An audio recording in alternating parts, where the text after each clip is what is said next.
Hello and welcome to Thinking Critically, a D&D discussion, a podcast where we deep dive single word concepts or ideas within the Dungeons & Dragons 5e framework. My name is Danilo, and I like all kinds of games and the crunchy mechanics that make him tick. You can find me on Twitter, Facebook and Instagram, and I'd really appreciate a like or a follow. And today, I'm joined by Daniel, a.k.a. Eos Raconto. Thank you ever so much, Daniel, for joining us. Can you tell us a little bit about yourself? Pleasure's all mine.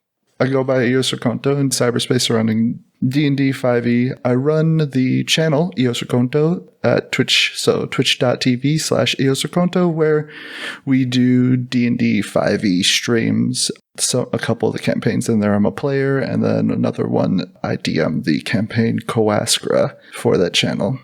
But yeah, that's who I am. Thanks for having me on the show.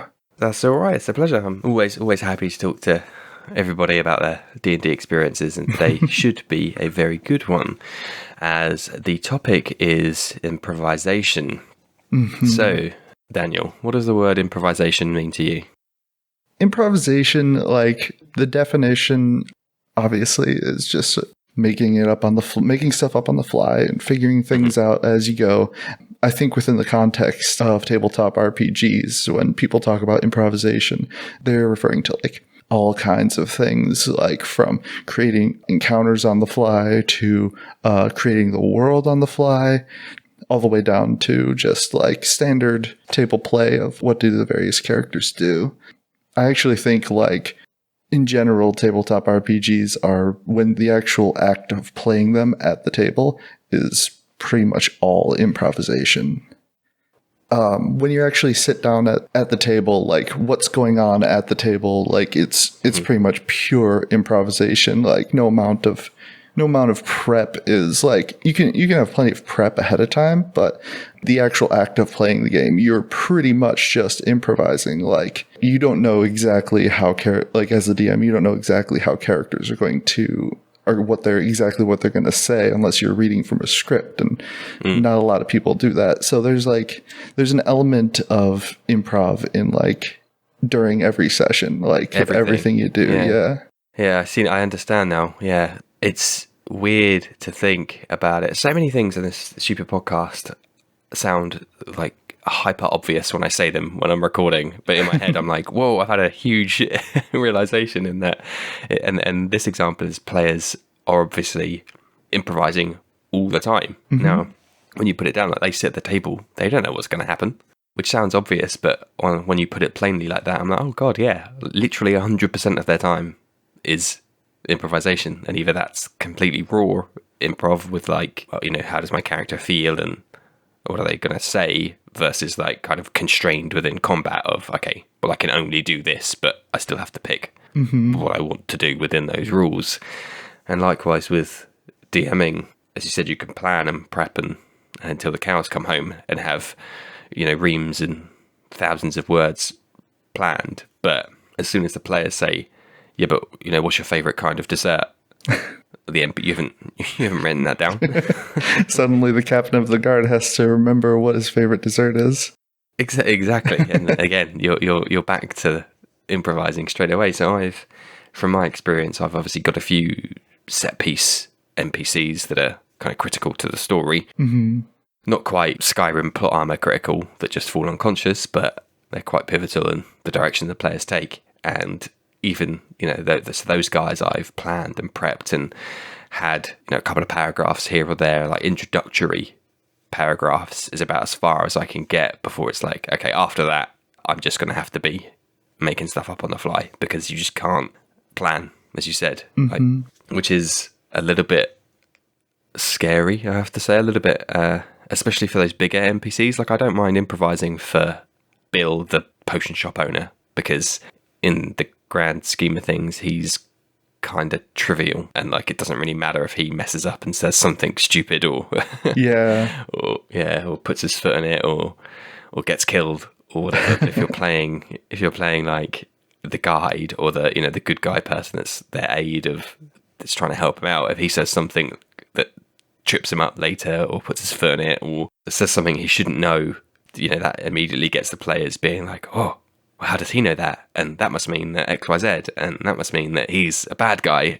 And then there's just a bead of sweat running down the forehead of the DM. It's like, oh no, that's just, oops, my bad. Yeah, I know that. I know that feeling really well too. Like, I had a character, a pretty large presence in the world. I know some of my players are gonna listen to this, so I don't want to spoil anything. But like, the character made contact with them, and like in my head, I'm like, okay, this is like a helper NPC. It's somebody who's going to help them along to figure stuff out. And as soon as they get like this letter from them, they're like, this person knows. They're out to get us. Like, and at that point, it's just like, well, I think the best you can do is just be like, well, that's what they're gonna think. And I think when it comes to like prepping and creating those characters, like you said, the large and important characters are the scariest characters to play, because you're like worried about them not fulfilling the role that you want them to fulfill. Yeah, that's it in a nutshell. That's literally it. That they have a role, like a very clear vision in my head of, this is the kind of character I want them to be. You know, stereotypy or tropey, it doesn't matter. But the moment you're in the spotlight, it's so easy to be like, you know, drop in the filter words and say, and use your own kind of colloquialisms, what this 400-year-old beholder would never say. Hey, that's cool. Ah, shit, no, Danilo says, hey, that's cool. this beholder would never say that. Well, I've just kind of undermined his whole demeanor. I think that's where the players have to meet you halfway and, you know, appreciate that we're not all career improvisational actors. So they kind of have to take some of those little misdemeanors with a pinch of salt and just kind of, you know, suspension of disbelief almost, and just kind of brush them under the carpet and say, do you know what? He's got a tough job. So we'll let the beholder say, hey, that's rad this time. I think a lot of players, like most tables, like unless you're running a streamed game that you're treating very much like a production that you want to that you want to show the world, it's like it's important to let everybody at the table, including the DM, just sort of like relax and have fun while they're doing stuff, and when the beholder says, okay, cool, and it's like some tables might internalize that into their into the theater of their mind as the beholder says that. But I think most people sort of like assume that they don't, and they turn off the in character like reception for their theater when that kind of stuff happens. But yeah, one thing that's helped me when it comes to like portraying NPCs that I want to like have impact in the game, because I figured this out mostly because one of my players told me they really liked the interaction with the certain NPC I made. They felt like they were, because this person was like, so it was somebody who I played with for a long time. Back in high school, we used to play D&D in my friend's basement, or all around the table with our group of friends. So like we've got that history together. And he said, like, when he was interacting with this NPC, it felt kind of like me and him were chilling out and having a good time, like we always have whenever we hung out. And it sort of clicked in my mind. It's like, actually, you know, I kind of fashioned that NPC to be like that. Like there's a little bit of me in that character, and it actually made it really, really easy to have the character sort of act naturally and flow with the dialogue in a very familiar way that spoke to the player. Maybe this is just for me, but I think a lot of my NPCs have a little bit of my biases within them. I'm not a career actor. I can't do that kind of disassociation fully just yet. So a lot of my NPCs have a little layer of neuroses in there that they've inherited from me, like a little layer of skepticism, of sarcasm, of suspicion. You could be talking to like Betty, the 80-year-old NPC tavern owner, or Victor von Vasselheim, the 30-year-old vampire lord, and they'll both have a little bit of like, well, that wasn't a very clever thing to do. You sound suspiciously like Victor, Betty. What's up with that? Boom. That's a new campaign. I just spun out of thin air. We were talking earlier on about kind of big picture, big NPCs that are maybe slightly more important, and we talked about the pitfalls of, letting something slip or saying something they wouldn't do. I don't know if you have any tips or advice for how to maybe, mitigate that. I imagine there's other people out there that have got that concern, and, it's a legitimate concern because it's happened to me enough times. And I don't know if there's any thoughts or tips or any kind of prep we can do to lessen that worry, or at least lessen the impact it might have. Well, so I started GMing and DMing primarily through playing Dungeon World, which is a much more rules light game. And in Dungeon World, like, NPCs and monsters are like paper thin.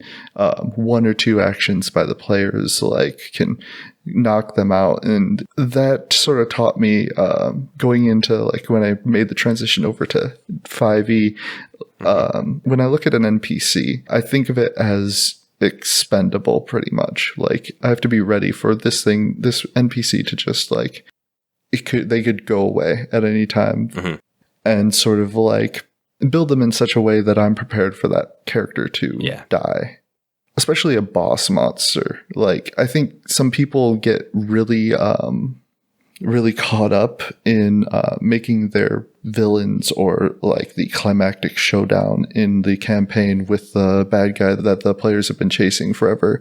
They sort of like get really attached to that big bad, like, because you probably have a story for it. Why does this character do all these evil things? What's their motivation? You've gotten to know them really badly, and you sort of start to cherish them, and really, like, they're kind of your character in a way. It's like they are the character that you created that's been a persistent big factor throughout the entire campaign, the same way the players have. But when I look at, like, okay, here's the final confrontation. This guy is going to die, but I want to make this guy dying as tense and enjoyable as possible. And I think that when you're looking at making, like, the encounter for that final thing, you just want to you want to angle yourself to, like, think of showing him in their last throes and giving them a good way out, an honorable death. Yeah, a farewell. Yeah. Think of that final battle as your farewell to that character. Yeah, that's a good way of putting it. Your final farewell.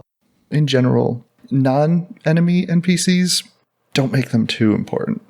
Be ready to kill them off for a plot hook or something. Make them endearing, of course, and, like, enjoy them. But at the end of the day, like, the players are the main characters. Sure. Don't plan to have any character overshadow them, or be so inexpendable that they can't just die if shit happens. Yeah, and it also lessens their responsibility to make them this kind of flawless NPC that only knows what they know, and you don't have to act. If they let slip a couple times, then it's not as big a deal because they are fallible, and as you said, they might die. So you can just kind of move on. I used, funnily enough, a Beholder NPC, a voice modulator software, a real-time one. And I was thinking, did that help me, in the same way that kind of getting into character helps? And I think it did. I think because I had to keep toggling the voice on and off, because the players would be like, okay, but what can I see in the room? And then I have to obviously turn the voice off. So it's just me talking and then turn it back on again. I think that did help, actually. Me as a DM, it's that quite a hard boundary between, okay, I've clicked that button, anything I say now is officially his voice. And that helped from a mental perspective for me to say, okay, these next words that are coming out of your mouth until I click that button again are his voice, and you need to be careful, and you need to talk in his way, and the words need to be said in his way. So that helped me. I know it won't work for every NPC, but it might just be something, a little mental trick that DMs could do to just, flag in their mind to say, I'm now talking as this person, and I need to be really careful, or more careful than just me chatting as you and I are now, shall we say. I think you hit on something that's actually really good when it comes to like thinking about the actual RPing and portraying of the NPCs. That act of having to turn on the voice modulator, it was sort of just like a switch in your head where it's like, okay, I am now this person. And I think like NPCs, it's a good practice when you're portraying an NPC to like sort of give yourself a mental switch for the character, even if you're not physically hitting something. One thing that I know from like researching like acting stuff and trying to do like sound effects and voices and stuff is to like change your expression or your posture, change yourself like physically some way. Like we see like obviously Critical Role's super popular, and you see Matt Mercer sort of hunch over and he like contorts his face when he's portraying a character, and I think that's him doing that is sort of coming from his actor background, and it's less of like, I feel like it's almost less of putting on a show, but more like him reminding himself to be that character when he does like hunch over and contort his face. Just a little change in posture or like expression can go a long way into like really conveying a character, I think. Yeah, I completely agree. That is a solid piece of advice, and I think you're absolutely right when you say it's probably only like 40% for our benefit, and the other 60% is his switch to say, okay, I'm going to hunch over and wrinkle up my face to portray this old hag or whatever. And obviously he takes it to the extreme because that's his career and that's his profession. But for us regular folk, it doesn't obviously have to be that extreme. Even just, I'm just going to sit up in my chair a little bit to play the snooty elf. And even that can be, as you said, all it takes to get that mental neuron to fire in a certain way to say, okay, now I need to speak like this, and hello, and I'm going to help you, and then or just slouch down a little bit to be some kind of wily, degenerate, kind of person. So puff out your chest to stand up straight, like square your shoulders and puff out your chest to be the strong orc. Yeah, exactly. Do you know what? I'm such a fool because that's such golden advice for portraying NPCs. And yes, it takes a little bit of improvisational skill to even get for NPCs you make up on the fly, which are tricky. But to even have them have some kind of posture. But it you just do anything on the day, and that can be their thing. And if the characters have gone and spoken to an NPC you've had to make up on the spot, and you as a DM are stuttering a little bit like I was just then to make up something they're going to say, roll with that, make that NPC's foible, and then there you go, you've got your trigger. Then you've got that yes, players, let me show you the way, and then he's got a gimmick there that can help you to lean into it. And perhaps you were drinking at the time when they brought him up, so bring your glass into your hand and have that as your kind of mental trigger of, okay, this is this dude. We've talked a lot about DM improvising NPCs, and I think we'll talk about player improvisation a bit later on, so let's stick with DMs for the time being. The other side of things from a DM perspective is there's kind of three pillars in my head. There's characters they have to make up, there are encounters, and then there's like the story. So if we go through in that order, we've done kind of characters and NPCs. So about encounters, and by that I don't mean just combat, I mean trying to barter with the shopkeep. Have you got any anecdotes or any thoughts around kind of improvising encounters and tips and tricks and stuff? Well, when I was thinking about this, I think in Dungeons & Dragons 5th edition, not even 5th edition, but Dungeons & Dragons being a more rules-heavy game, battle encounters are probably the hardest thing to create on the fly, to improvise like from the ground up. If you obviously once the encounter starts, the entire thing is improvisation. Here's my pieces, and I'm gonna think of what they're gonna do as it goes on. But if your players wander off and suddenly they're in a situation that you weren't planning and combat has started and you hadn't counted on this and you didn't have an encounter built, the skill that takes improvising something like that is one of the highest most difficult things to do as a DM. It comes down to a lot of I feel like the most common way to deal with that situation is to pull out a stat block for something and maybe reflavor it to fit what's in the actual situation. But even then, like, that requires like knowing which stat block you're going to pull off, what creature it is, and all that. So it takes, like, I think as your knowledge of like the various stat blocks in the game and what creatures you can repurpose into what, it becomes easier. But I think that's definitely one of the hardest things. Yeah, I wouldn't even begin to. I don't think I've ever had to, and I don't particularly want to do that, as you said, because balancing encounters is difficult enough when you've got weeks of preparation, let alone doing it on the fly. I just couldn't even begin to see. And obviously I use D&D Beyond for a lot of easy to access character sheets for stat blocks. If I was having to rifle through a book, that's just a complete non-starter. That's almost at the point where I'd sacrifice realism in the game to just say, do you know what, there's no bandits on this road, because if we have to make a combat up, well, we may as well just stop playing now, because it's going to take me forever to to sort that out. Yeah, actually, like you mentioned D&D Beyond, and D&D Beyond has their beta encounter builder has been like my best help when it comes to having something ready to go on the fly. And I think doing a little extra prep of like looking at where the characters are going, where the characters are, and then just popping onto D&D Beyond and making like 3 or 4 encounters that you can just pull out of your back pocket if you need to, it goes a long way towards helping like being caught pants down without an encounter ready and with an encounter in front of you that you have to have. Yeah, I think we're almost at a point where we're saying try not to improvise fights like combat encounters, because they're so tricky. Like, I mean, I'm sure there are people out there that can, and as you said, it probably scales with your abilities. If you're a really good blagger and a mechanical improviser, so by that I mean of health and AC and stuff, if you're confident to say build a stat block on the fly, then go ahead.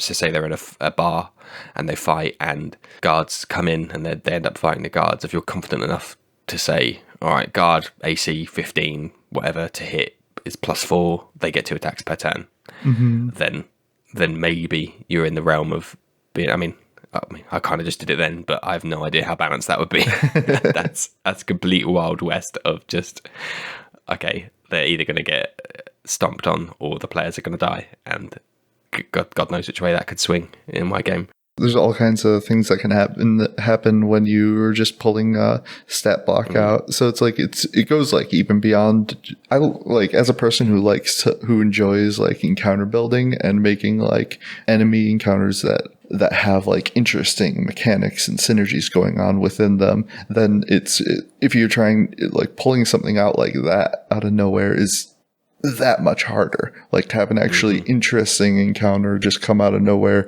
where it's not like you're not just like, okay, well, here's some HP, AC, multi-attack, longsword there. Yeah. And there's 5 of them.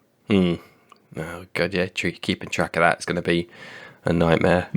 But yeah, no, I also used Kobold Fight Club to build my encounters pre D&D Beyond, before they had their own encounter builder, and then as soon as they released theirs, I just moved to it, just because it's the one-stop shop and has the stat blocks built in to the encounter builder. So that would be my recommendation also, just because it trivializes building an encounter as much as it can, which is to say it's still quite arduous. Yeah. It makes the worst part about building an encounter the easiest thing about it, which is like using the built-in balancing system that's in the DM's guide and doing all the calculations needed for that automatically. Yeah. So it's like huge thing. You just pull things out and you don't have to do too much math to figure stuff out. Yeah, indeed. Yeah. So we've talked about combat encounters. What about non-combat encounters? So improvising, as I said, like I try and barter with the barkeep, or I want to bribe my way past the guards. I suppose from an improvisation perspective, that it's on the DM to say, to have a kind of congruous response of those NPCs, and then also a mechanical idea of how difficult the DCs should be. So I think it helps to, and I need to, I don't even practice what I preach really, but having a solid foundation for NPCs. So maybe like a cookie cutter for Town Guard. So you're never kind of caught on the back foot if the players do try and bribe past them is probably a good tip. So what most people say is, NPCs should have, a desire, a flaw. Even basic NPCs should have one thing that they desire, and it may be money, it might be safety, it might be something like that, which is okay when you're world building ahead of the game. But when the players go, I want to go into this place you haven't planned for, and I want to do this, it can be difficult to make up a one-word desire that is enjoyable. Anyone can say money, but then suddenly you've got a town full of ruthless capitalists. Which I mean, it sounds kind of cool. It sounds kind of dystopian to a certain extent. But if that's not the theme you're going for, and that's not how the town's been up until this point, then it's a bit jarring, I suppose. So I guess what I'm getting at is one tip you can have for those kind of archetypal NPCs, the police, the city guard, the generic shopkeeper A. You could have to a certain extent cookie cutter desires, but you can't escape improvisation, as we started the show with, and you're going to need to flavor them at some point, on the night, as it were. Yeah. I think it can be really daunting to do like random people. But for me personally, like if I'm going to portray a guard or a guard or a townsperson, I think about pretty much how I would act in that situation, because like I call them small folk, but like non-adventurers or non-exceptional characters in your setting are like the people we know day in and day out. They're normal folks. They might have their own things they're really interested in, but at the same time, how often do if a random stranger comes up to us on the street and starts talking to us and asking us for something, how often do we start revealing our dreams and aspirations and letting that dictate how we act? And it's like, most likely, if they don't know you, they're gonna be like closed off and just like give you as much information as like you're looking for. Gold's a good encourager, because like literally everybody wants gold. You don't have to be super greedy to like be okay with a handout. Of course, if you're a guard and it's like, if I get caught doing this that could compromise my job. So you think about, it's like, well, if somebody was going to give me money personally to do this thing that I'm not supposed to do, how much would it take? And it's like, and their demeanor, what they're asking for. It's like, and we're also like, when I say like thinking about how I would act, lots of times it's just like, how am I feeling today? Because if these are real people in this world, they're going to feel different one day to the next. Some days they might be more willing to be a little riskier and accept that bribe. Or some days the shopkeeper might be feeling a little generous, and maybe something happened that put him in a good mood. And so it's like, yeah, sure, I'll take that. Yeah, I'm just trying to think. Like now, it's always, I was just about to say, DMs out there, have fun with your random NPCs, but I'm also really personally I don't want to appear a hypocrite, because I'm also really personally strict on having a world that makes sense. And exactly like you said earlier on, an example from one of my games, I think I've mentioned it previously on the show, is a player, they're right at the beginning of the campaign and they're trying to find out about a bandit problem, typical fantasy trope. And so they literally left the place where they got the quest, in quotes, and are literally just questioning, like interrogating people on the street. What do you know about the bandit problem? Sorry, who are you? And why are you? I'm just going to go and buy some apples. So what's happening here? Oh, you're useless. Okay, sorry. I guess. So it would have been easy to spiral that out into, well, actually, I'm a bandit investigator. I just happen to be the first person you speak to, but was kind of using that as a vehicle to teach the players, like, this is a real world you're living in, and it's populated with people who just don't care or don't know. I think he ended up asking about 3 or 4 before he finally got the message of, okay, literally just harassing people on the street probably isn't going to be the way of revealing the nuances of this geopolitical problem that's happening right now. if anything, like the most it would accomplish is getting like the guard down the street to like notice this person's going around harassing people and come over and be like, oh, what's going on here? What are you doing? Just bothering everybody around here. And that could lead to like the player actually telling the guard like why they're bothering people, and like, oh, well, the sergeant or whatever, they might know something about that. Come along with me.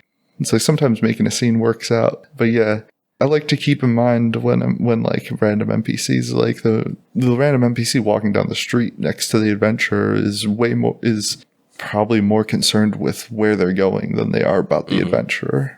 I do like to, especially in like the big cities and stuff. Obviously, it's people are just going about their lives, and I think he was asking a group of sailors and who were just playing cards in some alleyway somewhere, and they were like, dude, we're on holiday, we're on break right now, can you not talk to us? Have you seen any bandits? Man, I don't even think about getting back on a ship, let alone any bandits kind of thing. Can you either up the ante or get out? Yeah, they're more concerned about not crossing paths with those bandits than knowing where they are.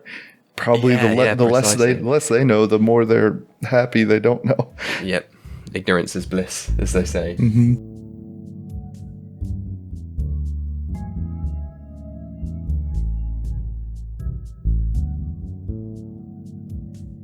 Yeah, it's tricky, and the final piece of that puzzle is DCs, as in, okay, well, let me intimidate this person into telling me what I want to know, which is a part of improvising. It's probably a unique part of improvising to, tabletop RPGs versus, acting improvisation. You never have to judge how difficult something is, I suppose, unless you equate it to a response the character you're portraying might give to a certain thing. Are they happy or sad or whatnot? But from a purely mechanical perspective, it's unique to tabletop RPGs of, okay, the players are going to roll intimidation.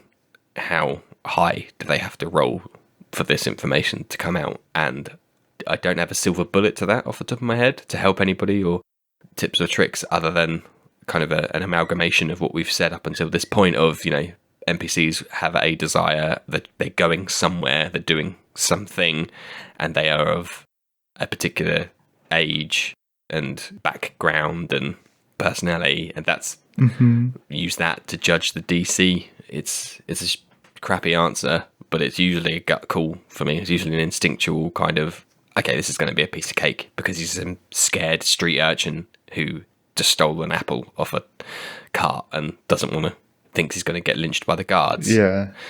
Versus the guard captain, who is obviously a battle-hardened career professional who doesn't take crap from anybody. So I can't say, that should be a DC 7 versus a DC 17, but it's those kind of judgment calls that you get better with experience. My fallback is I don't remember if I read this in the DM's guide or if I found it like somewhere else, but a DC 10 is something a normal person could do 50% of the time. A DC 15 is something a normal person could do if they were skilled or if they practiced, kind of thing. And I usually fall back on that sort of like comparison when I'm thinking about something. It's like, how easy would it be for a normal average person to accomplish this same task? Would it be like, would they probably have a pretty good chance of doing it? Like, if you're trying to persuade the guard to accept a bribe, it's like, how much could just like average Joe coming off the street, how likely would they be to convince that guard to accept a bribe? Probably not very likely. They'd probably have to be a pretty good talker, depending on the guard, very good talker. the more high ranking or staunch the guard is, that probably push it up toward the DC up towards 20. And but I think even a basic guard in that situation that's probably at least 15. Even if it's a guard with questionable morals, because then they still have to think about like what happens if I get caught. That's a good tip, to use a civilian as your baseline, and then you can just crank it up or down from there, and then you're almost kind of party agnostic at that point. So your party could be level 20s or they could be level 1s. The DC is still 15 because that's how tricky it is to bribe a guard. Yeah, and I also think like I rarely feel like a DC that's divisible by like not 5 is ever necessary. I think usually like a divisible by 5, a point that's divisible by 5 is usually perfectly fine for nearly any situation, unless you like are a very specific. Unless somehow you figure out how it would specifically be less, or if it's sort of like, well, maybe if you're like waffling on it, like maybe a normal person could do this, but having a little bit of skill might help. Then it's like, okay, DC 12. 12, yeah. Yeah.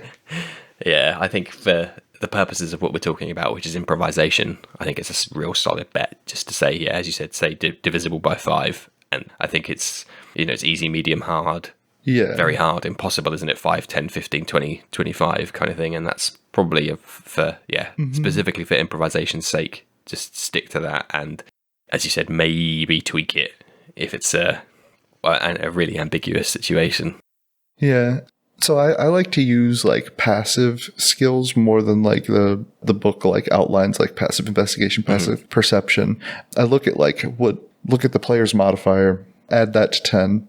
And if there's like no stakes, if there's nothing that would happen if the player would fail, and their 10 plus their modifier would satisfy the DC I have in my head, I don't even have them roll for it.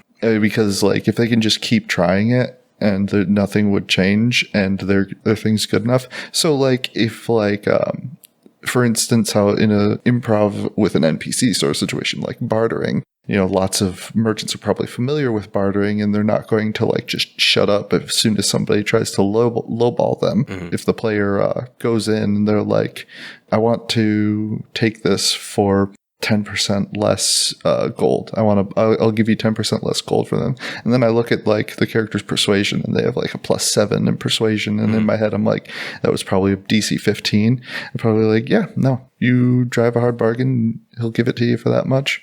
But if like they try to push it and they might start to piss the NPC off, then you have them roll for it, because if they fail, then the NPC just like maybe increase the price. Yeah. Okay, twice the price. Yeah, some good advice there. I do like what you were saying there. I need to think about incorporating a lot of these things into mine. I fly by the seat of my pants probably too much, so I probably should start to bring in a couple of these more frameworky tools than just download lying all the time. I mean, I say these like as like rules of thumb I have, but like once you're actually going, like you're calling audibles on whether they're applicable in the situation or not. But it's good things to keep in the back of my head. What are your thoughts on a fully random game, a fully improvised game? So I read ages ago of a concept of everything's random. So like the player character classes and races are rolled, and the story is just completely improvised. So it becomes a completely like improv comedy, at that point, rather than a D&D game. What are your thoughts on that? I think it's cool. It's fine. I don't think it would be very hard to carry any sort of serious tones in a game like that. I think you're sort of like, if you're doing a fully random game, like the only way it would make narrative sense is if the overarching game had a very lighthearted tone to it, like where a purple worm just coming out of a house, a tone where that's not entirely unexpected and doesn't break the world. kind of Yeah, thing. I think it's got to be like goofy to a certain extent, Yeah. because human nature of making stuff up is it's a bit silly, I think. I think if you tried to put like a serious tone and spin on a completely random game, you would still end up with comical situations just because of the randomness. So it sort of behooves you to make the overall tone a comedy, like you said. I don't think like that's sort of like, yeah, that's sort of where I stand on that. It's if you match the tone to suit the fact that everything is going to be random, it's like, go for it. That would probably be fun. I don't know if many people would have the stamina to do a long campaign in that manner. No. Yeah, so it's maybe the kind of thing you want to do, either like a one shot or like a handful of sessions, but A little palate cleanser. yeah, but you don't want like you shouldn't plan to get up to like 100 sessions of pure random. No, I can. That would be way too difficult. I do kind of want to try it though, just to kind of test my improvisational DM chops, as to see how, what would come out the other side. It would be quite interesting to be like going in blank and coming out and being like, wow, I never thought that would happen. But it's, I guess, with like any improv, you've kind of got to have players who are at least comfortable doing it, because obviously there are people that aren't, and there are people that obviously come to the game for a completely different experience, but you'd absolutely have to have players, and the DM will be comfortable doing it and certainly capable to a certain extent of, anyone could improvise, and then a nuke goes off and everybody dies. Great, cool, that was fun. But obviously the intricacies of yes but, or yes and, I think, as they call it, isn't it? Like, can you do this? Yes, but then and this other thing happens. To keep the story flowing is difficult. But so it'll be interesting to see, and I think I'd like to take part in one day of just keeping it silly but keeping it still an interesting story is where the beauty lies. I think. If anything, I think if somebody wants to do like a truly random game, I would even suggest like not using Dungeons and Dragons 5th edition for it. Yes, finding a different system, because Dungeons and Dragons is, especially with the way monsters work, it's very much made for not to be completely random. Like the dungeon world that I started GMing with, that would be a good system that's sort of like Dungeons and Dragons like, but much more accommodating to having random and completely improvised situations. And I've seen a couple indie tabletop RPGs that, like, if the taglines for the tabletop RPG are narrative driven, if that's in there, it's probably pretty good for a truly random game, because it's rules light, narrative driven. Those types of RPGs are pretty good if you want to just like be making stuff up on the fly, because that's kind of what they're built for, to be honest. Yeah, there is a lot of obviously framework, enough to make a podcast out of in D&D 5e. So I can imagine that would be maybe at that level it would be more of an impedance than a springboard to help you have that kind of game. So yeah, that's good. I think you could do it in D&D 5e. You just have to like be armed with roll tables. That's the main thing. Is just be armed with roll tables galore. Like if you want it to be if you want it to be random, because like, what are you going to do if you want to come up with a monster encounter and you're trying to be completely random? Are you going to like roll the number of monsters there are in the monster manual and pick one at random? Point. Yeah, I see. Like, I was just thinking then, like you said, roll tables. You'd almost have to, as the DM, say, okay, well, I know there's going to be this many players, and I know that they're going to be, level 10. Then you could just build ahead of time 50 different encounters that are scaled easy to hard or whatever for that number of players at that level. But then you're almost defeating I don't know, it's a fine line there, isn't it, between it being random and improvised versus, well, here's a whole bunch of stuff I prepared earlier, so at what point does it stop becoming improvised? and interesting. So we've talked so far predominantly from the DM's perspective, which I think is fair, because the bulk of true blank slate improvisation is on the DM. The players always have their characters to fall back on and have a lot more experience in those characters. 4 hours a session of playing that character means they have a lot more time. They've put in the hours. Whereas, the DM playing a big NPC, they might have 10 minutes here, 10 minutes there, half an hour here. Okay, that's still less than an hour over maybe a year-long campaign. So it's a completely different improvisation environment. Yeah. So yeah, let's move on to players. And do you play at all, or do you solely DM? I play. Yeah, I DM my own campaign, and my buddy. I also stream his games as well. I play in his games, so. Cool. So you'll have some experience here then. Yeah. So I was just thinking, I've called it in my notes Campfire Talk, and what I mean by that is player characters interacting with each other. Yeah. And I was just thinking that is outside of the weird, wacky, random game we were just talking about. PCs talking to other PCs is about a purest form of improvisation as you can get, because it's the stakes are typically relatively low. There's no DM hangovers of God, this NPC has to never say this and has to absolutely say that. There's none of that. It's literally just pure kind of two characters talking to each other.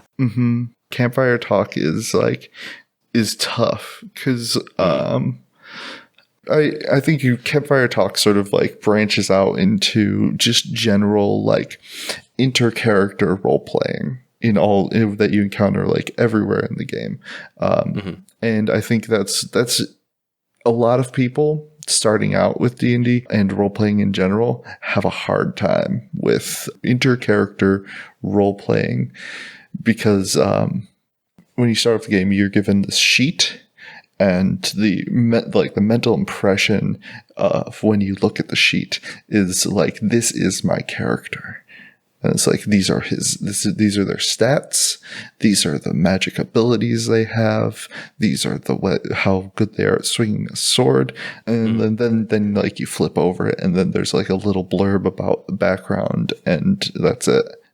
The earliest experiences a player has with D&D when they first sit down to play is mechanical stuff.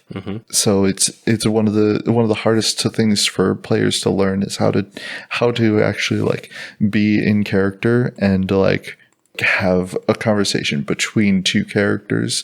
And I think having a conversation between two characters is like a step up even from like, that's what my character would do kind of things, where like your character decides what they're going to do. Like, I'm going to go find this thing, like sets an objective and goes and executes that objective, interacting with the game world.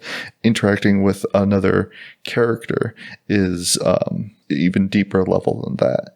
If I were to make a tip for how to be better with Campfire Talk and inter-character conversations, is to relax and don't think about like, what would my character do, and just have a conversation with the person across the table, and just keeping in mind what the character knows. Be yourself and like sort of try to work things about your character in there. It helps to have a character with a quirk, with quirks that you can sort of like play up, but it's definitely not necessary, in my opinion. I don't think many people expect you to put on an Oscar performance of your of being so convincingly your character that that erases all doubt.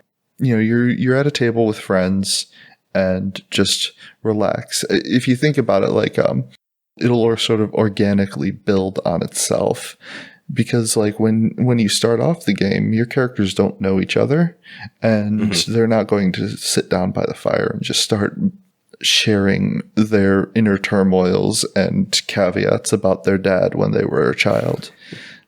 Yeah. They're going to like make small talk, and small talk is going to be awkward. It's like, it's going to be. So if your Campfire Talk and inter-character dialogue is awkward, that's fine. It's normal. It's natural. If anything, it's more believable. Yeah. That's really nice way there. And I'm hoping that will make some anxious players out there feel a little bit more comfortable with that intimidating onus of, God, I am now, in the spotlight, and I now have to perform. I go to bed. My character goes to sleep. Which is like you get out of jail free card, but you can't always, it's going to happen at some point. And as you said, just kind of, relax and just approach it as a person would do. I think a lot of people get in their heads this image, and it's fair enough, of their character being some superhero, right? And they are to a certain extent, but Superman was still Clark Kent and still, went and did a day job, right? So he still had to interact with people normally, as do player characters, right? They've still got to, they can't just go into the shop and fly around and shoot lightning bolts from their hands, because that's still not normal. And and still, you still got to talk about your thoughts and your feelings, and you've still got to just say like, hey, what do you want for dinner? Because I'm getting hella tired of these rations that we've had. And like piggybacking on that analogy, like in the Justice League, like Superman and Batman had like a rapport. They weren't acting like superheroes to each other. Like, since they were both superheroes, they were acting like people to each other. Yeah, that is a good analogy. Yeah, I think some conversations between some of my players have been quite stilted, and I think it's just taking them that as you said, that kind of learning period of in character, of getting to a stage where they have that familiarity with each other, where they can just chat and not be like, how are you going to react if I ask this thing? So they're still kind of slowly testing the waters there. So we've got a death cleric who has a lot more experience with the game relative to the other players, so he's obviously a lot more familiar with that kind of stuff. His death cleric is very obviously a death cleric, without putting too much of a finer point on it. They're not hiding that from anybody. And so he's obviously very flashy. He's got like skull motifs and carries a scythe. Like, there's no hiding that fact, and he wears it quite proudly. And it's his gimmick, as you said, and leans into it quite heavily. We have another player who is a completely new player, who is a sorcerer, the Storm. So there's not quite as clear a motif there, even from an experienced player. You'd have to kind of take some quite tenuous links to be like, oh, well, there's the storm cloud overhead, or something like that. So he's on a bit of an uphill struggle as it is anyway. But in one of the last sessions, that sorcerer, who was a bit of a hermit for 100 years or whatnot, has basically seen the death cleric casting a ritual spell for 10 minutes. So he's saying incantations, he's praying, and the sorcerer's come over and said, hey, can I look over your shoulder and just kind of like watch what you do? Because I'm trying to understand how this magic stuff works, and you clearly know how it works. So, so that was quite a sweet interaction there. That had I did not galvanize that as the DM at all. That was completely on my players.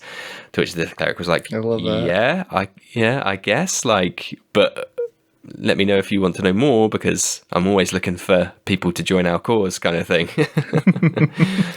So yeah, that stuff can happen, I guess, as players, just as you said, just be chill, just approach it as you would do. And I think the stereotype or the trope of a lot of players' first characters are caricatures of themselves is true, and a trope for a reason, and because it's that entryway into, okay, but how would we talk about this at this point? And it's way, way, way easier to just say, well, how would Danilo talk about it at this point? So lean on that is what I would say. I also think when it's a first character, having a quote unquote a dumb trope character is helpful, because it helps detach you from the character's actions, and it's more like goofing off to play as the character than it is to try and have that extra vulnerability of portraying yourself in a different world. Yeah, it's easier to be like Sheldon Cooper from Big Bang than it is to be someone serious from some serious show that I'm not familiar with. It. Mm-hmm. Yeah, and like I think sometimes people get people hate on tropey characters sometimes, but I think actually like tropey characters, they never stay tropey because the campaign goes on for a while, and that character is going to be in all kinds of situations, and they're not going to be silly in all of those situations. And as the way your character starts doesn't define the depth they're going to have like 30 sessions from now. Mm-hmm. So it's okay to start out to have a trope for your character when you're starting out. That's fine. They're going to develop as the game goes on, and they won't be as exclusively tropey. They'll probably still have those quirks and that personality, but there'll be more going on up there than just loud goblin. That's a really good, I think, soundbite there of the way you made your character at the start doesn't define their potential. And yeah, keep all those doors open because who knows what's going to happen during the campaign. And wow, it's just like real life, right? Every experience you have shapes you and colors you a little bit, and use what the DM gives you session by session to shape and color your character so you know how they will react to certain situations. Yeah. So I had a question for you about player improvisation, but in your capacity as a DM. So do you have any thoughts on, as we alluded to earlier, some players maybe not being as comfortable with improvising? So, for example, you might have one player go up to a shop and do the bartering and be like, ha, no, sir, I won't take anything more than 50% off, and you fool, and doing all that. And you might have another player that's just like, I want to buy this. And, you'll try and instigate a conversation like, I can see you're an adventurer, like where have you been on your travels, and why do you want that potion? And they're just like, I just want that potion. Like, how do you deal with that? Sounds like you need to get rid of them, but how do you manage, how do you support them, I suppose? My usual response is to, if I can tell that they're like not prioritizing RP, being in character, just like every once in a while, just being like, okay, how do they do that? For instance, for going to your example, like I might say, okay, you walk to the back of the shop. Say they're there to get like 100 feet of rope. I say like, okay, you walk to the back of the shop and you find a basket with a bunch of rope on it, and it has this price on it. And I just thought about right now is like, if I wanted to get the player to RP a little bit in this situation, I might put a price tag on the rope in the basket that's like 150% the cost of a rope in the player's handbook. And now there's that little incentive for the player to like go up and try to they're like, I don't want to pay 150% of the cost. But I think my main theory is just to like not put down the hammer and you have to describe how your character does everything, but just give them nudges every once in a while, especially if you're to just sort of pull them into on one hand, you're pulling them into the narrative a little bit and getting influencing their theater of the mind. Like when you remind a player, how does your character do that? You're sort of putting their headspace back into the world, and they're like, I guess, even if they're just like, I yell it at so-and-so, then like that's still like, if they're super standoffish with RP, just them saying, I yell it at so-and-so, that's already just that little bit more in character in the world. And just like, I guess another tip I would have for that is to reward and celebrate RP. Yeah. When a character does something like even if a character is just like, I attack with my sword, I love it's almost it's a meme at this point, but because of how well known it is, when Matt says, how are you going to do this? That's a chance for the character to instead of just, okay, they have no HP, pick up the piece to take it off the map next. Yes. To like give the character a chance to shine. Like you like make them be really cool. And and some people aren't like good at coming up with something, and that at that point, then you sort of do it for you, just like get whatever minimal input they give, and then you like embellish it, blow it up and make them and try to make them feel really cool and good about how they're doing things in the theater of the mind, kind of thing. Yeah, some really, really good points there. Like, I'm gonna go through them in reverse order. So that how do you want to do this is like, players always are asking me, like, can I go for the eyes? Can I go in hamstring? So on and so on. You can't do that stuff normally within the rules as written, because it's, breaks the action economy and whatnot. But that, how do you want to do this? That's the player's opportunity to do that weird and wacky stuff that you can't, really do rules as written. So just go ham, like do a backflip, jump around, decapitate them, whatever you want to do, use that to really flavor your character, because that's your opportunity to do so. We were fighting in a game before lockdown, and my barbarian paladin DPS machine got the killing blow on like a mini boss that happened to be the father of one of the player characters. So I basically said, okay, I'm not going to kill him because it's the father of the person, and maybe they want to talk to them. So I was like, DM, instead of like killing them, can I just like, kick him in the back of the legs and put my mace around his neck and just kind of hold him basically on his knees and say, okay, there you go, other player character, this is your chance now to reconcile with your father, or I can snap his neck, but it's up to you, kind of thing. So yeah, that's, use that. How do you want to do this? Isn't just player characters say something stupid, that is like a golden opportunity to flavor your character and to make them stand out. That's your moment in the spotlight to say, okay, here's my badass time. Yeah, you can also bring out the way your character is really well too, because like, more of how you do it is sort of how the way you want the player wants their character to look. Like that's what their ideal character is. And going back to like, somebody says, I want to shoot them in the eyes kind of thing. I usually just like be like, okay, you can try, and let the dice determine if they succeed. Like, it's like if they roll, okay, they need to roll to hit. And like, if somebody wants to shoot them in the eye, they need to not only roll to hit, but also roll like pretty good damage if they want to like cripple them in some way. And like them shooting the thing in the eye doesn't really need to, impact the mechanics at all. It might impact how you play the thing. But it doesn't need to like impact the mechanics of like what the stat block of the creature at all. But you can still like say like you shoot the giant lizard in the eye, and like they say they critically hit and deal a lot of damage. Absolutely, you shot the giant lizard in the eye. Yeah, for sure. Yeah, and I really liked your comment earlier on about raising the price of an item, kind of forcing the hand of the player to have to improvise a little bit there. But the reason why I like it so much is because it makes sense in game.